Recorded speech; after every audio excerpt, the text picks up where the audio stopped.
नमस्कार प्रेक्षक मी अक्षदा, तुम्ही पाहताय राष्ट्र सह्याद्री न्यूज. राष्ट्र सह्याद्री न्यूज मध्ये आपलं स्वागत. आता वळूयात बातमीकडे. सध्या महाराष्ट्रात आषाढी वारीची लगबग सुरू आहे. अनेक वारकरी विठुरायाच्या दर्शनासाठी पंढरपूरला जात आहेत. शाळेतील विद्यार्थ्यांना वारीचा अनुभव घेण्यासाठी जारकरवाडी तालुका आंबेगाव येथील जिल्हा परिषद शाळेने आषाढी एकादशी निमित्ताने शाळेतील विद्यार्थ्यांच्या बालदिंडीचे आयोजन करण्यात आले. या बालदिंडीच्या निमित्ताने शाळेतील सर्व विद्यार्थी-विद्यार्थिनी विठ्ठल आणि रुक्मिणी यांच्या वेशभूषेत आले होते. या माध्यमातून वारकरी सांप्रदायिक महोत्सवाचे महत्त्व विशद केले. यावेळी शाळेतील विद्यार्थ्यांनी विठ्ठल रुक्मिणी संतांच्या आकर्षक वेशभूषा करून सर्वांचे लक्ष वेधून घेतले.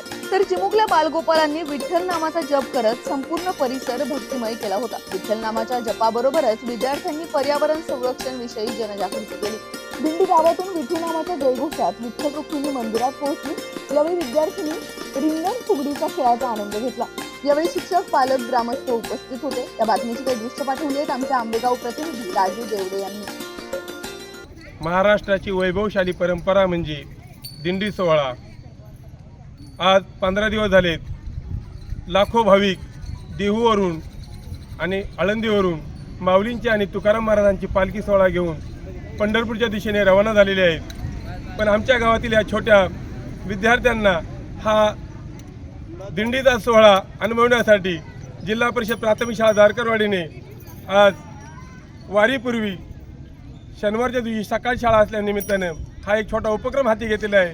महाराष्ट्राची संस्कृती ह्या विद्यार्थ्यांना कळावी म्हणून ह्या ठिकाणी गावच्या ह्या विठ्ठल रुक्मिणी मंदिराच्या प्रांगणामध्ये आम्ही हा दिंडी सोहळा पार पडत आहोत. या दिंडी सोहळ्यासाठी सर्व विद्यार्थी अगदी वारकरी वेश परिधान करून थाटामाटामध्ये हा दिंडी सोहळा पार पडत आहे. यासाठी गावातील सर्व आबालवृद्ध, तरुण, वारकरी सर्वजण सहभागी झाले आहेत. धन्यवाद.